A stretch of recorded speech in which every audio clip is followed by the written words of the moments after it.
So in this video, I wanted to spend some time talking about this mechanical pencil. It's called the Kuru Toga Dive, and it's one of the most highly weighted mechanical pencils of the last few years. It comes from Uni or Uniball or Mitsubishi Pencil, whatever you want to call the company, and it's the Kuru Toga line. So I mean, it's an automatic mechanical pencil, and the specific model is the Dive.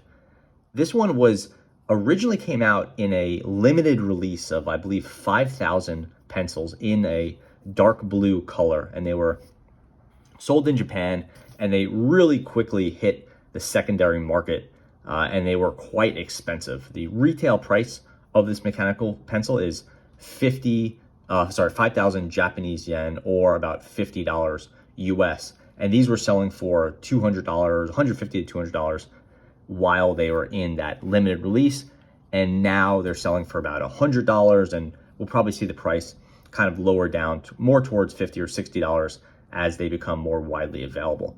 This is not one of the limited edition models. I didn't spend the $200 on it. This one is kind of the newer mainstream varieties, and you could tell generally by the color. Okay, so what's going on with the Kuru Toga Dive aside from the sort of limited edition hype that we've been seeing for the past year or so? This is an automatic mechanical pencil. It has a cap, which is definitely a change of pace for a typical mechanical pencil. It has a magnetic cap, so that's quite cool. Not something you see very often. It has an upgraded mechanism built in. So what's that mean? First of all, the lead will extend when you pull the cap off. So if you put the lead and you hide it, which you're done using it, you put the cap on, you go about your business, you pull the cap off, and you can see the lead has extended and this thing is ready to write. So that's very cool. Similarly, if the lead is stuck out a little bit and you put the cap on, it won't break the lead as long as there's less than 2.5 millimeters exposed. So what Uniball has done here, what they've done with the Kuru Toga Dive, is basically try to design a click-free mechanical pencil. There are very few circumstances under which you're going to have to push this button, and those basically have to do with when the lead is too short to extend automatically, or when you're getting a new piece of lead and it has to get clicked out a few times. Aside from those two circumstances, you should never really have to push this because this is automatic, so the lead will extend on its own. And then for transportation and that sort of thing, you don't have to push it. You just use the cap, and the cap does the job for you because of that mechanism inside. So the next cool feature about the Kuru Toga Dive is this little dial here. You could see there's 5 settings: min, then middle, mid, this middle point, and max. And basically you turn this dial and you pick the setting you want. What this dictates is how far the lead will extend automatically. So basically, if you have max, then each time the lead extends, as you sort of push it and write, you're going to get more lead pushed out. If you have it min, you're going to get less lead pushed out when it automatically extends. And there are different circumstances under which you may want more or less. It may depend on what you're writing on, the sort of the paper type. It may depend on how you're writing. Are you doing mathematics or something like that? But the largest indicator will be the hardness of the lead. If you have a harder lead, you may want less exposed with each click. If you have a softer lead, you're going through it more quickly, you may want a little bit more exposed. That's kind of going to come down to your personal preference and the how the angle you're writing at. If you're more upright, you don't really have to worry about lead breaking as much. If you're at more of an angle and you have a softer lead, like say a 2B, then more of it is more chance of it breaking, and maybe you want it shorter, so on and so forth. So that is that little adjustment dial. I've been keeping it on mid, and the mid is basically the equivalent of a standard Kuru Toga, from my understanding. Now we could talk a little bit about the design of the pencil itself. Since we're past the features, we see basically a little piece up here. My understanding is this doesn't do anything. This is just where the magnet exists. I don't know why it pivots a little bit. I find that to be very annoying, but kind of is what it is. Nice metal clip. And then the body is not metal. It looks metal and you might expect it to be metal for a $50 pencil, but it's not. It's that sort of metallicized paint where it looks metallic. It's certainly not. When you feel it, you could tell it's not aluminum or anything like that. It's just has a little bit of weight to it, which is the complexity of the mechanism, but it's definitely plastic. And we've seen this paint before. This is a Pilot. This is the Explorer. It is a plastic fountain pen. It sells for about $22, $18, something like that. And you can see it sort of has that aluminum metallicized look. It's just plastic. You can see inside the cap where they spray that coating on, and then inside it's just that kind of standard white plastic. It's nice, but you know, it's not metal. And similar with the Kuru Toga. So the body's quite nice, has a really nice feel to it. It has some texture, but not metal. They did a nicer job on the interior. You could see they didn't do that kind of overspray type thing. This one is either orange plastic or they dipped it or something like that. Who knows? But again, very nice, not metal. It's not going to last like metal, and it'll definitely get scratched up over time. Even though you might very rarely use it, there is a button on the top. Pretty good feel, nice click action.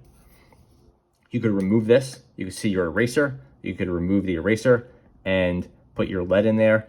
This interior is all plastic, again, which is pretty disappointing from a $50 mechanical pencil. If you looked at something like the Pentel or Ren's Nero, you'd see all metal hardware in there. Also, you have a kind of cheap eraser. The eraser doesn't have a ferrule, so it's not extendable. This is all the eraser you get. And there's no anti-clog mechanism, but you don't really, like a little pin thing there. You typically don't see those anymore anyway. This little piece is also plastic. So really, I can't reinforce enough. What you're paying for is the Kuru Toga mechanism and all the cool stuff happening in here. Everything else is, well done, but plastic. You can take this apart and you could see kind of some of the interior stuff. And I wouldn't really take it apart past that. Can you? Sure, but unless there's a pretty serious jam, you're not going to want to mess around with this. And I'm going to do some more videos about fixing up your Kuru Toga, but we'll keep that for another date. You can cap this. You could post it, which is really nice. This is one of the cooler features of the body design. Basically, you have this really serious taper here, which means when you post this, it posts really nicely. And there's a kind of a cool click action. And that's no force at all. And it clicks on, feels great, and it looks very cool. And now you have a nice feeling posted pencil with essentially like a really nice line here. And you're not going to lose that cap. You can't click it. But again, this is largely a click-free device. Now I want to spend some time talking about the grip, since this is, I think, one of the more important features that might be kind of under noticed as you're looking at the Kuru Toga dive. It is a plastic grip. It feels slightly rubbery. It's softer than a hard plastic. It's softer than this material, for instance, but it's definitely quite hard for a rubber, so I would just call it a plastic. There are these little ridges or lines here that give you a little bit extra grip, and it's like okay grippy wise.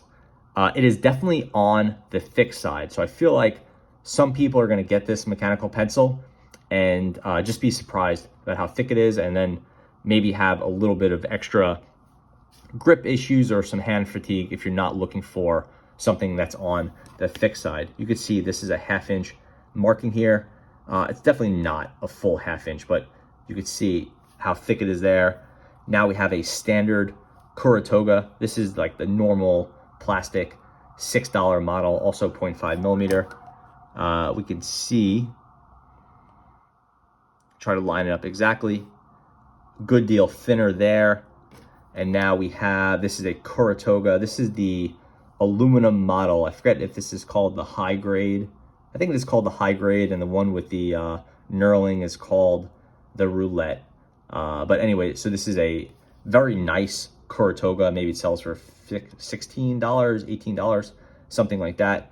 And again, full metal body. Aside from that, it's largely the same as the Kuru Toga. and try to get the perspective correct on this. And this is kind of more in line with the standard ones. And here's that other model, a good deal thicker. So again, if you're looking for something with a thicker grip, then the Dive may be for you. If you're just looking for the variable extension mechanism, or you're just looking for a capped mechanical pencil, then the extra width of the grip may be a bit of a problem. Quickly, I wanted to talk about the materials that come with it. You might expect some upgraded materials for a $50 package, and there's not much here. This is like a gift box. There's nothing really in it, just some branding stuff. And on the back, we see there's that price tag. So basically you see the model 0.5 millimeter, and there's that price tag. So 5,000 Japanese yen. So about $50, maybe $55, something like that. The materials are pretty lackluster, but they will explain the basic feature set. And I'll open this up. You can review it or not. You can pause the video if you want to see the full explanation, but it shows the parts, shows what to use, how to use everything. And there, here is the other side.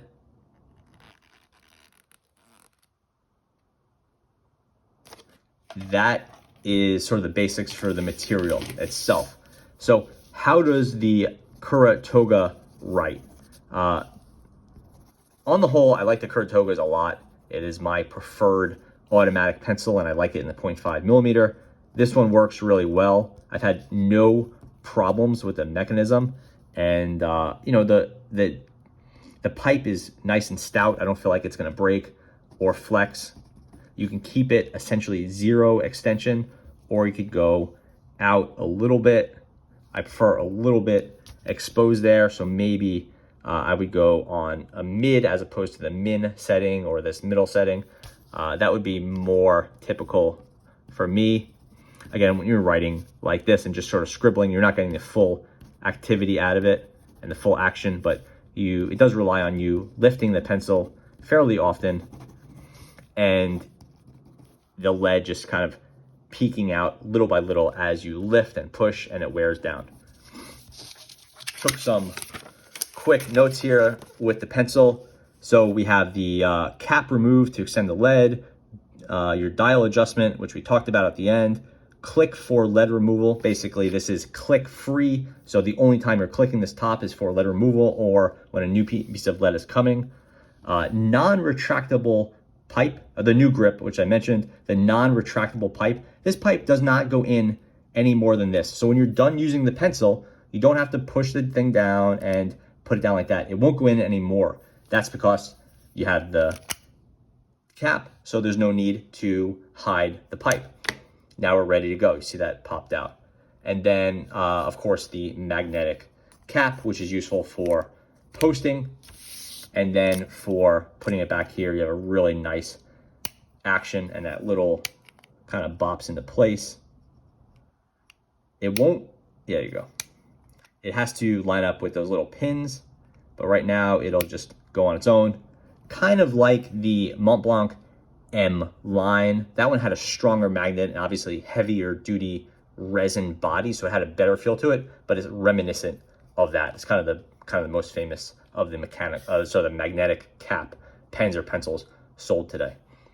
So what are you getting in the Kuru Toga Dive? You're getting a really nice top performing automatic pencil with a cap. You are getting a thicker grip, the adjustment dial, and I would say a pretty good looking mechanical pencil. What are the trade-offs? It's expensive. I don't think there's any way to cut it. That $50 is a lot for this. $100 or $150, whatever you're paying for just to get access to these before the mass release is, for me, just too much. And normally I'm game for paying a little bit more to getting something early, but I couldn't do it on this one. This one I had to wait till it was in that sub $100 mark and getting closer to retail. I didn't need it that bad based on the lack of a metal body was the main point for me. I like the mechanism. I like Kuru Toga, and I think it works really well. But Definitely some trade-offs with the price and the lack of a metal body, plus the color. I wasn't thrilled about the colors. There's a light blue, a dark blue that's metallic, and the orange. I think some more coming, but it wasn't anything that really I found to be too compelling from the color standpoint. So yeah, as far as like a go, no go, I would say this is a cool pencil for pencil enthusiasts. And if you just absolutely need the coolest in mechanical pencils, then the Kuru Toga Dive is basically it. But personally, I would recommend waiting more until this sort of technology like trickled down into those pencils in the $25 or so price range. Personally, I still prefer the Pentel Ren's Nero if you want something high end, or the like a Pilot S20 is still a nice pick. That one doesn't have a retractable pipe. You do have the Pilot S30, which is nice, but now you're getting into something pretty expensive. This is like, has that wood body. It's kind of a luxury pencil, but you do have the automatic mechanism. So that's cool. This one I like a lot. And you're getting something that feels much higher quality than the Kuru Toga. But this is a pencil for like technology lovers. And if you want the cutting edge in pencils, the Dive's the way to go. So it's a lot of fun to play with, but I wouldn't necessarily run out and buy one. So thanks for watching.